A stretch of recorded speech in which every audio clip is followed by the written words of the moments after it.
முக்கியமாக ஜோதிட லக்கணத்தின்படி ஜோதிட ரீதியாக லக்கணத்திலிருந்து எண்ணி வரும் 8ஆம் இடம், இது முக்கியமாக ஆயுள் ஸ்தானம் அல்லது மறைவு ஸ்தானம் என்று அழைக்கப்படுகிறது. ஒரு மனிதனின் ஆயுள் காலம், முக்கியமாக மரணம் நிகழும் விதம் மற்றும் உயிருக்கு வரும் ஆபத்துகளை பற்றி தீர்மானிக்கும் ஒரு முக்கியமான இடம் இதுவாகும். இந்த 8ஆம் இடம் பொதுவாக தீமைகளை குறிப்பதாக கருதப்பட்டாலும் ஆன்மீக தேடல், மறைபொருள் அறிவு மற்றும் ஆழ்ந்த ஆராய்ச்சி திறன் கொண்டவர்களுக்கு இது ஒரு வரப்பிரசாதமான இடமாகும். ஜாதகத்தில் 8ஆம் இடம் வலுவாக இருப்பவர்கள்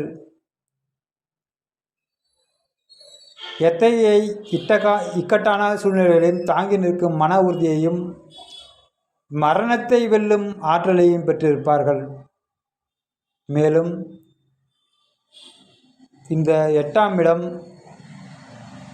ஒருவரின் வாழ்க்கையில் ஏற்படும் திடீர் மாற்றங்கள், எதிர்பாராத விபத்துக்கள் மற்றும் அவமானங்களை குறிப்பால் ஒருவரது கர்ம வினைகளை தீர்க்கும் இடமாகவும் ஜோதிடத்தில் பார்க்கப்படுகிறது.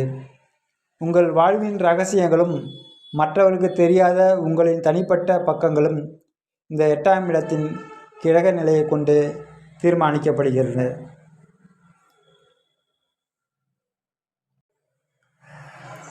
எட்டாம் இடத்தின் சிறப்பு அம்சம் என்னவென்றால், இந்த 8ஆம் இடம் திடீர் அதிர்ஷ்டம் மற்றும் உழைக்காமல் வரும் வருமானத்தை குறிக்கும் இடமாகும். ஒருவருக்கு கிடைக்கும் உயில் சொத்துக்கள், காப்பீட்டுத் தொகை, லாட்டரி அல்லது புதையல் போன்ற எதிர்பாராத பணவரவுகள் இந்த 8ஆம் இடத்தின் சுபத்தன்மையை பொறுத்து அமைகின்றன. திருமணமான பெண்களுக்கு இது மாங்கல்ய ஸ்தானம் என்பதால் கணவரின் ஆயுள் மற்றும் சுமங்கலி பாக்கியத்தை தீர்மானிக்கும் முக்கிய இடமாக போற்றப்படுகிறது. 8ஆம் அதிபதி சுப கிரகங்களின் பார்வை பெற்று வலுவாக இருந்தால் அந்த ஜாதகர் நீண்ட ஆயுளையும் எதிரிகளை வெல்லும் சக்தியையும் சமூகத்தில் ஒரு மர்மமான ஆனால் மிகவும் மரியாதைக்குரிய அந்தஸ்தையும் பெறுவார். இருப்பினும் இந்த இடம் பலவீனம் அடைந்துவிட்டால் தேவையற்ற வீண் பழிகள் மற்றும் நீண்ட கால நோய்கள் ஏற்பட வாய்ப்புள்ளது. எனவே